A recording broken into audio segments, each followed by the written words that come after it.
With you, Mary, to talk about Coderdojo and your role in that. Hi everybody, it's great to actually get to talk about Coderdojo in front of not just an esteemed audience, but more importantly an audience who will go back to different corners of the world and hopefully think about starting a dojo. And I'm going to hopefully inspire you to really think about that strongly. So just a little bit of background about Coderdojo. Coderdojo was started in 2011 by a then 18-year-old coder who was particularly talented technology-wise and had been investigating and exploring himself and developing skills on his own. And he thought this is quite a lonely place. It's not the best way to learn, it's not the best way to build skills. It would be much nicer to work with other people with an interest in technology who have got complementary skills, complementary interests, and that would help me learn a bit quicker and a bit better. And that was the concept. So we're incredibly proud that from 2011, an 18-year-old having that little innovative idea now is the founder of a movement which is in 57 countries around the world. We have over 700 Coderdojo coding clubs for kids aged between 7 and 17 that on a weekly basis reaches 35,000 kids. And to date, since we started, has reached over 50,000 kids. And the experience at Coderdojo is a very different experience to a formal education approach to learning, to innovation and to technology. The child is at the center of the learning. They're facilitated and encouraged and coached by technology-skilled mentors who are adults who volunteer on a weekly basis 2 to 3 hours of their time to be there for the kids. So everything is fundamentally child-centered, it's fundamentally child-led, and the questioning that triggers a child's exploration of what they can use technology for and what they can do as an innovator and as a young creator is asking them, what are you interested in? So it's a very different dialogue to the dialogue that happens in a classroom, where the dialogue is very much curriculum-driven. So our model is quite different, and we'll get into the debate on it further, but it's fundamentally based on an ethos and a learning concept and principle of the child leading and the child exploring and the child being encouraged to think, to challenge, and to question. And the reality is, when you see children from the age of 7 and 17 in that environment, the things that they do, the concepts that they come up with, the life-changing things that they develop and deliver are quite huge and quite significant, and they're very fearless in that learning environment. Thank you, Mary. Michael, passing on to you next. Much as it galls me to say this and admit this, UCC have had significant successes in the ranking systems over the past year. Delete that, please, from your brain.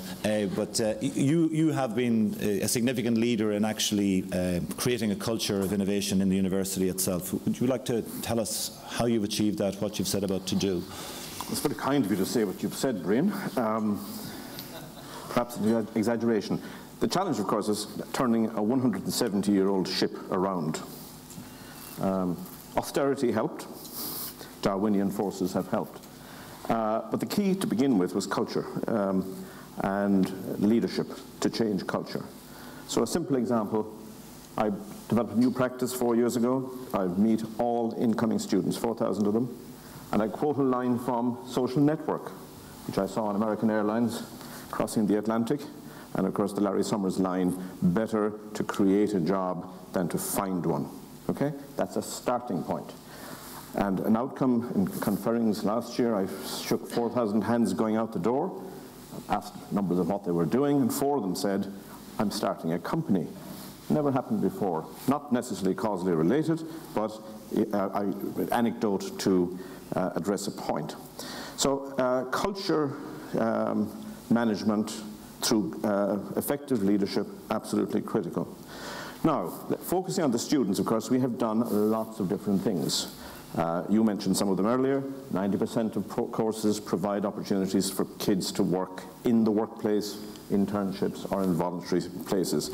Most importantly, planned, so that they actually go out with a purpose to get a defined experience and to critique it and to specifically look for opportunities to innovate in the businesses that they are in. That's a process. Secondly, formal teaching. Entrepreneurship module across the entire institution, voluntarily available, with greater flexibility in the curricula to allow kids to engage with that agenda. Policy. Research for everybody, not just the final year project, but beginning in the first year. So knowledge creation ab initio. Informal engagement, promoting student societies. The Entrepreneurship Society in UCC 2 years ago was the largest across the entire university, 6,000 members, putting on Dragon's Den, celebrating successes. I don't know if Liam Casey is here, but I think he featured on one of them, but celebrating heroes. Culture shift. Strategic investment by the president to support these kinds of initiatives. That's just on the student side. On the staff side, a whole range of things. University KPIs, picking innovation indicators as performance indicators. Promotion on exhibition of engagement with the agenda. Research policy favoring funding not from the state but from business. And so on and so forth. You gave some of them. I could keep going for 10 minutes. Culture change, many ingredients. And I'll come back to you about that role of the universities in that context in a minute. But I'll move on to Craig at this stage. Craig, in Ireland, across the globe, Intel is synonymous with innovation. Can you talk to us from your role as previous chairman, previous CEO, about how you constantly maintain that culture of innovation within such a large and distributed organizations across so many countries? Sure. It was easy when you were running a company with an R&D budget larger than Ireland's R&D budget. But what we were able to do, I think, quite simply, was to Gordon Moore, the founder of Intel, 50 years ago, and this is the 50th anniversary of Moore's Law's declaration, was the roadmap for the company all that period. And it's, I think, enough of a challenge to say you're going to double something every 18 months or so for 50 years, to continue to motivate bright young people to do so and provide them with the research monies and the facilities and capability to do that.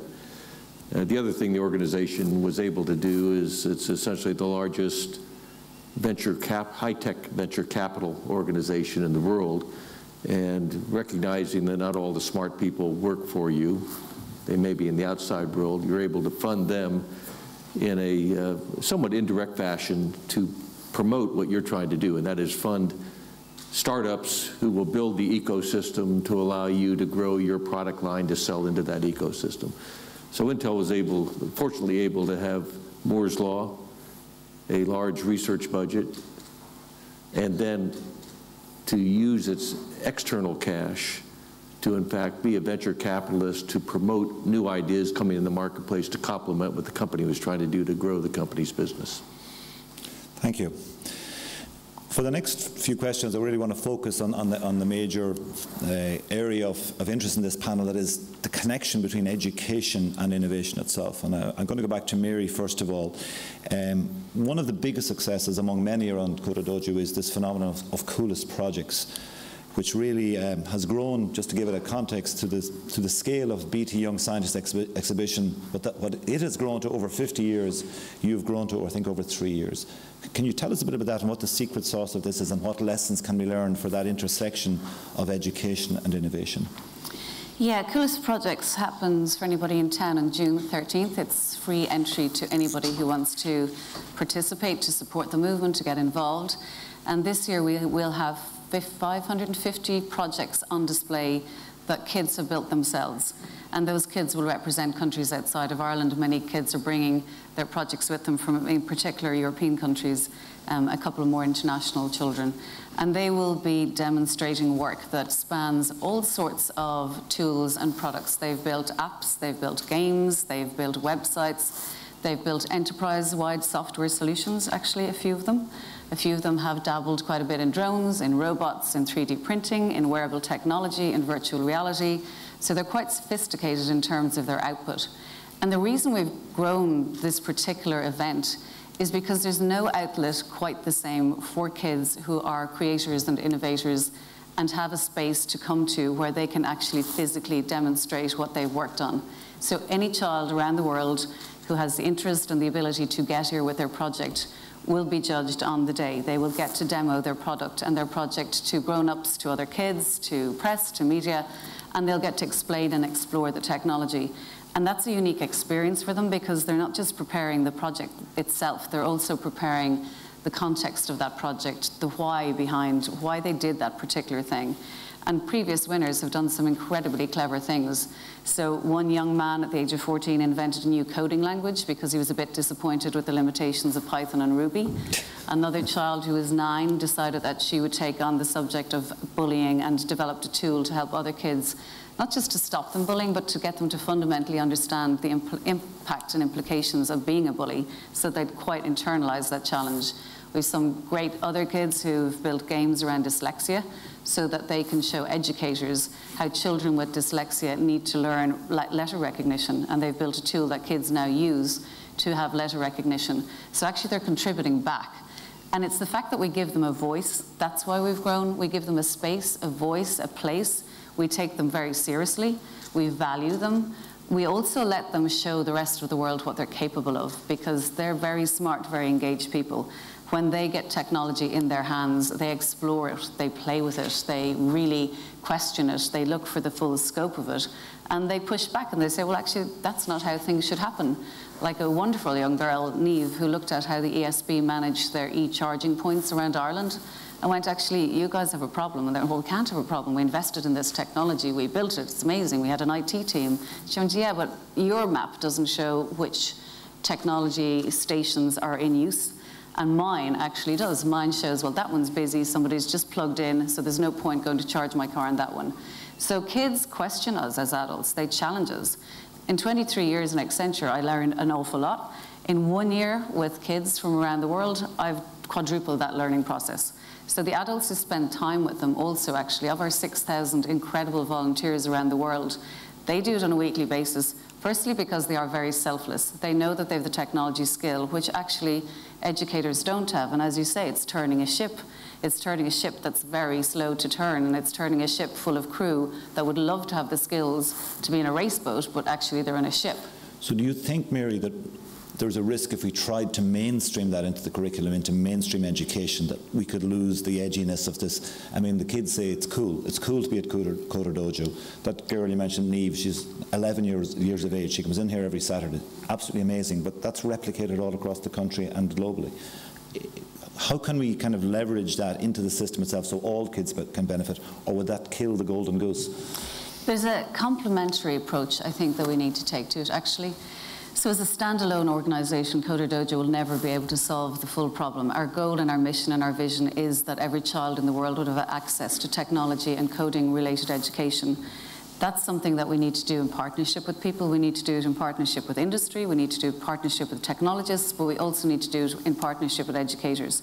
And it's quite similar to the concept of a child at school will get an introduction to soccer, to rugby, to cricket, but when they get to a certain level of ability, the school facility and the school curriculum and the school mode isn't going to give them enough time to excel in that, or to really experience it, or to build specific strong skill in it. So they need somewhere to go. So get it into schools, encourage kids, like they've started to do in the UK with the Scratch in the curriculum, like they've done in Estonia, which we now love to call Estonia, because they've embedded technology in their entire education process. So get it into the schools, but also encourage organisations like us and our movement to have a place for kids to go outside of the school as well. So I do get a bit scared as a parent when my kids go to a school and they have 20 minutes computer science introductory to Word and Excel, possibly a bit of products, but they don't actually get encouraged to question and create and innovate. And I do sympathise with the school system. They have got a curriculum to get through. They've got some particular challenges around rote learning that needs to be incorporated in very young people's learning processes. So there's not going to be a full solution and answer to particular innovation and entrepreneurship and communication and all of that skill that goes with technology that's going to be directly answered in the school system. But we need to work together and stay close and start to question why in Ireland kids, as they approach the school gates, are told to put this incredibly powerful piece of technology in their pocket and switch it off, and if they're caught even looking at it turned off for a second, it'll be taken. You have got to question that when you look at countries like Estonia, where kids are provided with the technology, and not only do they learn the coding part, but they also use technology to learn other subjects like history, like art, like maths. So it's a very integrated approach, and the reality is technology is integrated in our world, so why would we close it out of the education system? So we need to move and move quickly, but they're complementary rather than one taking over from the other, or rather than the Coderdojo philosophy and ethos being able to transfer into the education system fully. Okay, thank you, Mary, for that. I'll go on to Michael in a second, but first, Craig, apart from all your involvement with Intel, you've had very direct involvement in the school system in the US, and you've been involved in some very innovative schools. Do you want to tell us about the approaches you've taken there in terms of embedding innovation and the lessons that have been learned? I always divide the problem up into about three categories. One is the one Mary's been talking about, and getting young children interested in technical topics, math, science, etc. And I think the Coderdojo program is great for that respect. In the States, we do some different things, like we have a robotics competition. A few states in the U.S. now have sanctioned robotics competition, the same as sports competition, so they're state champions. And robotics competition, I think, teaches children much the same thing as coding does in terms of interest in math, science, technology, how to work with a team, how to solve problems, etc. But it's that challenge to get young kids interested in math and science. It's a challenge that the two of you have, which is, yeah, I got your attention. The last time. But people have been trying to copy Silicon Valley for decades, and Silicon Valley has some unique features. One feature is there are two really excellent research universities there, Stanford and University of California at Berkeley, and you really can't have an innovation society unless you have a top-tier research university. So you need to get young children interested in the topic. You need to then have the graduate education, postgraduate education associated with it. And then the last one is the societal issue. The societal issue is all aspects of the environment. If you have a venture capital society, is it okay to fail? You know, 9 of 10 startups are going to fail, so 90% of the people involved will suffer that failure, and if they're ostracized by society, it doesn't work. You need government rules and regulations to promote investment in innovation. And you need a market that's big enough to accommodate innovation, and you know, quite frankly, the Irish market's kind of small, so the Ireland entrepreneurs have to behave like Israeli entrepreneurs, and they have to serve the world. They don't serve their local community, so to speak. But those are the three topics that you have to focus on. So it's getting kids interested in math and science, and a variety of techniques to do that. Hands-on is a great way to do that. It's continuing to build your research universities to be in the top few in the world as a core of innovation, and then to make sure that the societal infrastructure and environment promote innovation. It's, by the way, it's a hell of a lot easier to say those three things than it is to do them. Thank you. No, there are three very interesting points, and a nice segue into Michael. The first president, DCU had 3 presidents. The first president, Danny O'Hare, told me he went to visit Stanford when he started off with this vision that you've just described, and he asked the then president, you know, what's the secret about somewhere like Stanford? How does it make a difference? And he says, oh, it's very simple. It's the 3 R's. Resources, resources, resources. So that's a challenge. So Michael, that leads me into you. Is it realistic in terms of the expectations of Irish universities that we can be key players in either a national or, as Craig has just suggested, a global innovation ecosystem? Is it really realistic for us to aspire to that? Not just realistic, it's what we do, frankly. And before I answer that, can I just make a comment here? You've hit 2 nails on the head there: technology, introduction to kids at the youngest age, science. Irish challenge that predates the university challenge. 10% of our secondary school curriculum is on religion, which teaches you that it's more difficult for a camel to pass through the eye of a needle than it is for a rich man to enter heaven. Start there.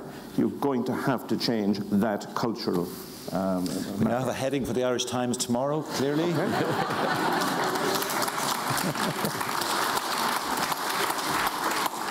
And 4% of the curriculum is on science. 10% on religion. So we have a long way to go. We're fighting a battle that we're creating for ourselves. Now, back to the universities. Working age population in Ireland, 40% are now higher educated. It's 60% for people between 25 and 30. My God, if we haven't used that influence as universities to influence the nature of those people in their skills, their attitudes, their knowledge, and so on. We should be closed. Okay, so yes, we have a huge important part to play. And as I said earlier, culture and competences are the challenges for us. Now, what do we have to do in order to be more effective? Well, the answer was written in 2006 by LERU, the leading European research university's paper. What does Europe have to do to be better in innovation? Simple things. Resources to begin with. Secondly, autonomy, flexibility to respond to opportunities, see opportunities, flexibility to incentivize staff and incentivize students to engage with the agenda. Communication needs to be far better. We've started. We now have our fora with business. We have our fairs telling people what IP we've got, and so on. We have put, as I said, innovation as a KPI on the dashboard of the university. Mind you, the actual measures are inappropriate. That's an opening for another question. Wholly inappropriate. So the bottom line, we are doing a lot, must do more, but the shackles of various sorts must be taken off us. In that context, Michael and Craig in particular, the access of interaction with industry is where a lot of innovation can happen. I mean, I know Intel, I'll use a phrase that I learned from them, all innovation begins with clear articulations of problem statements, and those problem statements most effectively can come from industry partners. Do you think, both Craig, in terms of your perspective, when you engaged with Ireland in terms of Intel, and Michael, from your perspective on the academic side, are we optimising that industry-academic interface both nationally and in the US context? Starting with Craig, perhaps. Well, first I totally agree with the concept, which is the great research universities that are also centers of innovation, and take in the US, MIT, Stanford, others, have wonderful relationships with industry. They do great basic science, but they also, professors have association with industry. There's transfer back and forth of students, professors, industry people, so that the universities are working on some real problems as well, which have direct cognizance into industrial development. That association, I think, is absolutely critical. And if you look at the schools that have done just a superb job in being centers of wealth creation or centers of new company startups, MIT brags that they have started between 5,000 and 10,000 companies spun out of their research. It's that close association with industry that drives that. Absolutely critical. I think Ireland is moving positively in that direction, but I would agree that you've got a ways to go. As a segue to you, Michael. But mentioning MIT, and of course plug here, two of the biggest labs in MIT are led by UCC graduates, nuclear science and energy, and they keep making the point to me that our policy framework in Ireland hinders rather than enables knowledge transfer to the creation of business. Our KPI is to keep the IP in and try to make as much revenue as possible for a tech transfer office. That's crazy. 10% of American universities succeed in bringing enough income in to just support tech transfer offices. MIT push it out there. And so they make their money subsequently based on the relationships that they establish with companies, with those that they enable the creation of, and the bigger established ones.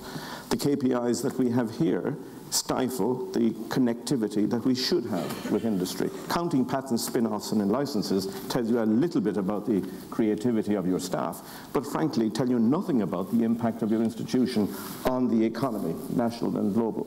So for Silicon Valley, I would say to those of you who are here, two things. Firstly, use your influence with our government to make sure our policy framework actually really enables information transfer. And secondly, later in this year, I want you all to come to the Computer History Museum in Mountain View for the premiere of the Boole documentary for his 200th birthday. Date to be shared later. But just the key point, our ambitions are correct. They're copied from many other places, but the toolkits made available to us and the policies that are in place are not fit for purpose. I'd absolutely second that from the standpoint that there are many U.S. universities that try to get rich on the basis of intellectual property. The way to get rich on intellectual property, as you point out, is the secondary fashion, which is to push it out, create companies, and then have those people give money back to the university. It's why Stanford has an endowment of $25 billion US, which is probably a bit more than your universities. Just a tad, Craig. Just to emphasize that point, there's not a single university on this island and perhaps on the neighboring island, but I know for a fact this island, not a single university makes a net profit from intellectual property.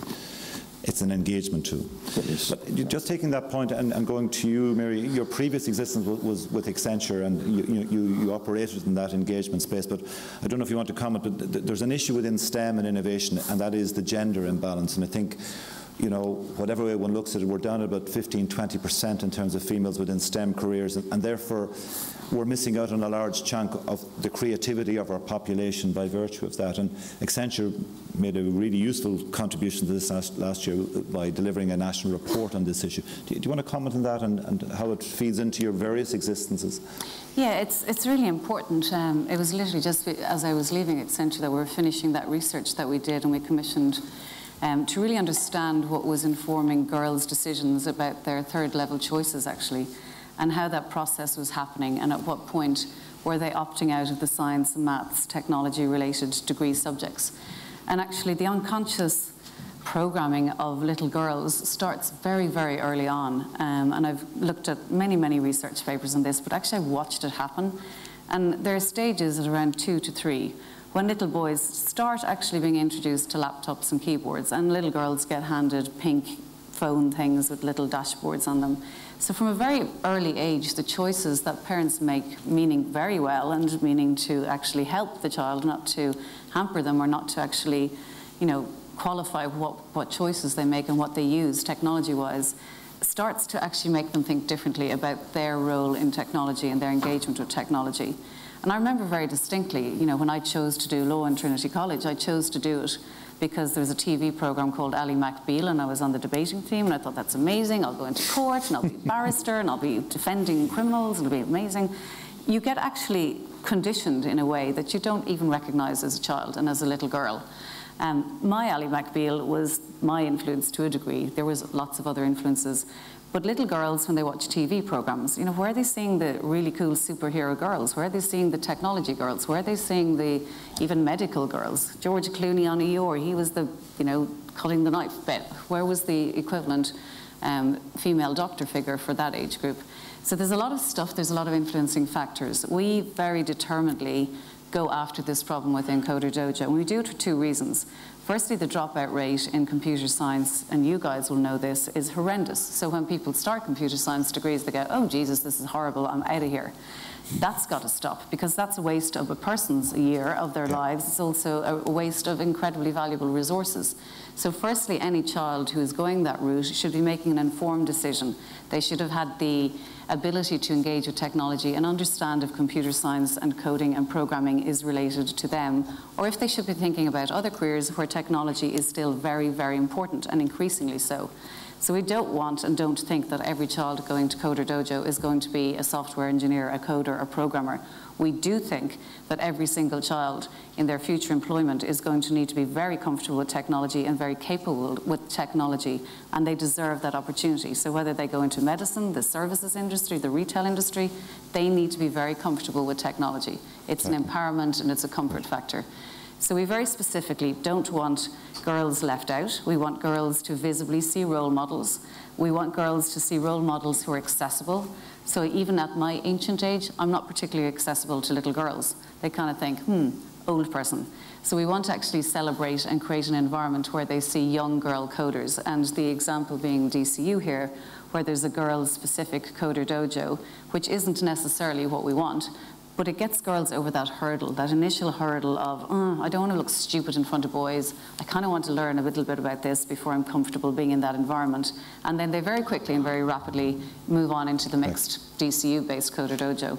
So that happens. Other things that happen are we celebrate successes. We encourage girls to play and make technology that they are interested in. So there's a whole series of year after year, Men in Technology were creating technology output for consumers that were very man-focused. So it was shooting people, it was killing people, it was bashing people. Your average woman is going, not really into that. So they're now creating, the younger generation are now creating things that girls are interested in. The creative process, the art process, all of that stuff is happening. But we have to make very, very specific moves to encourage that to continue to happen. So right now we get 30% of our participants in Coderdojo are female. We have a target to get that to 50%. We're absolutely 100% inclusive and diverse. And we specifically go out there with younger girls who are already involved and get them involved in mentoring other little girls, get them sharing their output, getting them to share their product and their projects, and getting them to show that the creativity that a girl can bring to the table and the diversity is fundamental to the success of business going forward. It's absolutely critical that that diversity of thinking exists and is encouraged and is facilitated. Great. Excellent.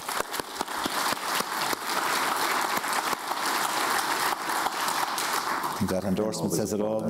We're right at the very end now. I'm going to ask you, and I'm going to exercise the guillotine. Can I ask you just for a 30-second single sentence statement in terms of, and looking at Ireland, and you've been very good in the past, Craig, at making direct comments which were helpful to us in Ireland in terms of how we optimise our education system towards the innovative impact of it. Can you all just give us 30 seconds on that issue? One single message, a takeaway message for all of us here in terms of what we should do to our education system to improve that sort of innovative impact.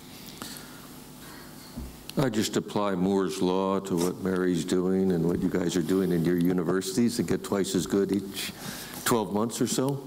I mean, it's getting kids interested. Yeah. With hands-on stuff early on, then providing the education system to promote that in the learning standpoint, and then to build the research capability, increased research capability at the university level. Thank you. Consistency of message there. Thank you, Craig. Michael, 30 seconds. It's all about communication. The interface between universities and business has been a dialogue of the deaf for too long. I think both shouting their aspirations at each other, but in fact the creation of fora, such as are happening right now, the regional fora that are being sponsored by the Department of Enterprise, that's a good starting point, so that we each have an understanding of what we can, an understanding of the common objective and what each can contribute symbiotically to enable this culture. Perfect, thank you. Mary, final comments? Yeah, so there's a multifaceted approach, and I do reflect back on this big enormous ship that isn't going to be very nimble, and it's not going to turn like a jet ski. So while the education and policy makers and everybody start to get this figured out and start to work out, well, how do we get kids and girls and everybody interested, and how do we create the logic and computational and innovation skills that kids need to be successful and to be natural inhabitants of the new world of technology. You know, the world has already changed, the future is here, but not everybody gets access to it. Exactly. And that scares me and that bothers me. You know, when I spend time with youth organizations and I see kids from disadvantaged areas, and then you see other kids who are all over it, and they have their Xbox, they have their Kinect, they have their iPad, they have their laptop. You know, we need to get access to all kids in Ireland. We need everybody skilled. We need everybody ready to fill in the talent required to make us continue to be successful in this sector. And while other people in the slower, more bureaucratic pace of change are working things out, get behind Coderdojo. Get behind the amazing volunteers who are doing this today. They're not waiting. They're not looking around in anticipation of, well, we'll sort it out and we'll get technology formalized. They're doing it now. So every single one of you who can, support a volunteer, support a dojo. If there isn't a dojo where there should be one, start a dojo and really get behind the people who are doing this today for the kids that we reach today, and we want to reach many, many more of them. Great Cork invention, I might add. Well done. It all came from Cork. So, just to finish off, one thing I can share with you, for the past 15 months I've been chairing the review of STEM education for the government, and the report is now ready to go into the Minister this week. But a lot of the issues that you all have raised are actually embedded in that, some quite challenging recommendations to the government in terms of actually embracing a lot of the suggestions. So hopefully we can, through a partnership between the enterprise sector and the state, we can actually address a lot of the challenges you've talked about and actually significantly enhance the whole STEM aspect of our education system to lead to the sort of outputs you all have been saying. Can I, on your behalf, thank the three panellists for all the contributions, very interesting contributions this morning. Thank you. Have you 10 seconds? And I'm going to hand back now to our chair for this morning, Chris Booty. Thank you all very much indeed.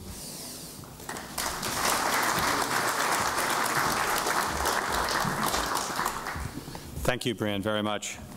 And thank you for the panelists. That was a great discussion. I just want to kind of echo a couple points that I heard out of there loud and clear.